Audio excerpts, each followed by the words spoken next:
Sou Giovana Graci Salles e estou aqui hoje com o Mestre Alejandro Chaoul, que veio diretamente dos Estados Unidos para nos falar sobre as yogas tibetanas. Tudo bom? Tudo bom, tudo jóia. Mestre, primeiramente, muito obrigada por esse momento para a nossa entrevista e por trazer a nós essa riqueza milenar das yogas tibetanas. Com muito gosto. Quais os tipos de yogas tibetanas que existem? There's many Tibetan yogas, and we're all under the rubric of what we call in Tibetan Tsalung Trungkor.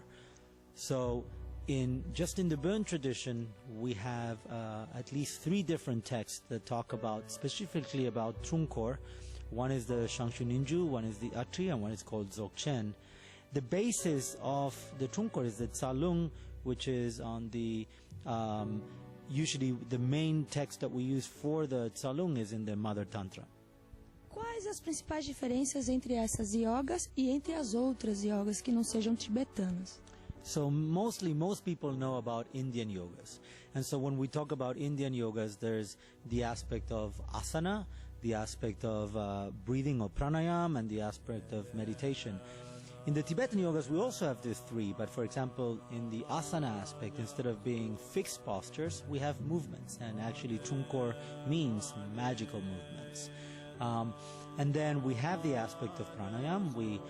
We have in the Tsalung specifically, we use the lung, the prana, as a way of connecting to the different chakras and bringing our mind there and clearing away obstacles there to maintain our meditative state of mind.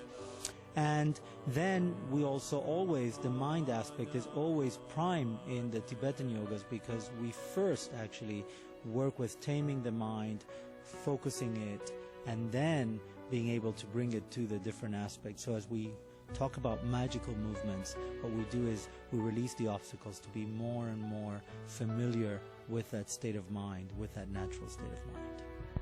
Quais são as principais intenções ou benefícios gerados por estas yogas? So, first of all, in terms of, so I was talking a little bit about the difference between Indian yogas and Tibetan yogas. In terms of the Tibetan yoga specifically, which is what we're working with, the main benefits are clearly, the main objective is to get into that natural state of mind and being able to be in that natural state of mind more and more, not only during the practice but also after the practice. By doing that, you're clearing away obstacles that could be physical, could be emotional, could be mental, could be spiritual. In the text, we usually talk about the main 5 obstacles as being anger, attachment, jealousy, pride, and ignorance. And as we clear away obstacles, the text actually starts mentioning also more medical obstacles, such as things related to heat, things related to cold, things related to the different humors in the Tibetan medicine, such as bile, phlegm, and wind. And so, in a way, is clearing those obstacles, harmonizing ourselves to be able to be in a better state physically, mentally, emotionally, and spiritually, or as we say usually, mind, energy, and body. Atualmente, como está o andamento das pesquisas das yogas tibetanas em relação às doenças humanas? So most of our research is being related to cancer, although and so mostly we have with Tibetan yogas specifically, we worked with people with lymphoma, both Hodgkin's and non-Hodgkin's, and also with women with breast cancer.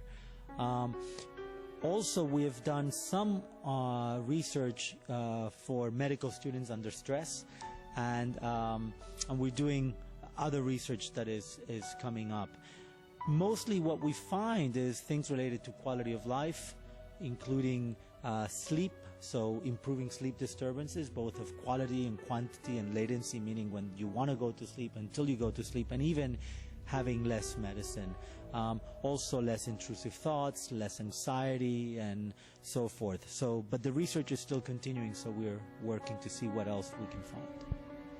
Demora muito para a pessoa perceber os benefícios gerados ao seu corpo, sua mente, sua alma? That's always a very good question, and we don't exactly know. in terms of immediate benefit, you can see it right away. You can see it in a few sessions. If you keep on practicing, you can start feeling benefits. Benefits in your body, benefits in your state of mind, but also in your emotions and so forth. How long do they last? It's a question. We have seen that when you stop practicing, the benefits go down as well. So partly is to keep practicing, at least we say for 3 to 6 months on a continuous basis, to really start feeling deeper aspects of the benefits. Estas yogas têm enfoque religioso ou qualquer pessoa pode praticá-las? Everyone can practice these yogas. We're not focusing on any religious aspect. In fact, even as His Holiness Dalai Lama says, with all the practices that we bring not only to the medical community but in general to the lay community, they are secular in nature. These practices are universal. Yes, they come from a tradition. Yes, the practices that we bring, we even say in our protocol, in our text, that yes, they come from the Burn tradition and so forth, but the way we teach them are in a secular way, and so there's no religious implication. Furthermore, of course, none of the people who come need to be in any way or form related to the tradition. Há lugar específico, lugar mais adequado, momento adequado de manhã, tarde, noite para se praticá-las? Yes and no.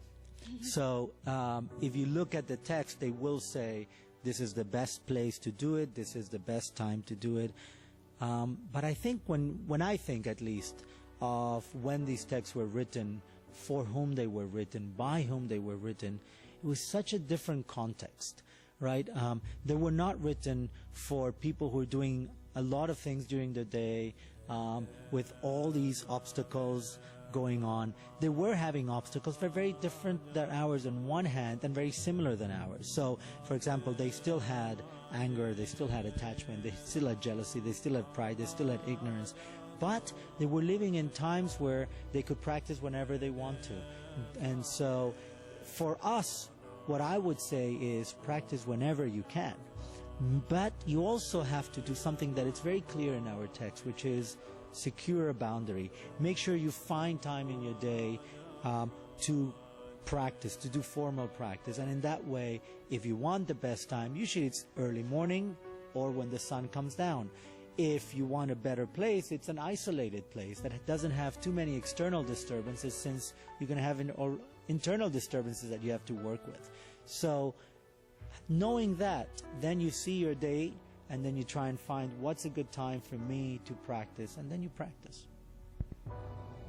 Você poderia me ensinar algum movimento de alguma das yogas? Agora?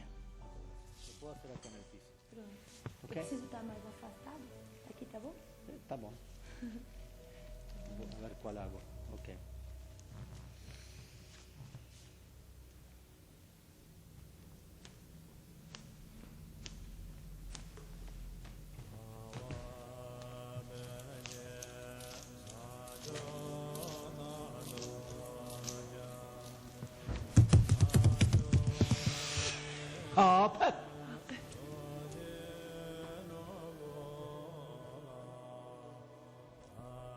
So that movement is part of also the Ngondro movement, or the Ngondro movement, the foundational Trungkor from the Shangshu Ninju, and this is specifically related to clearing away obstacles of the arms.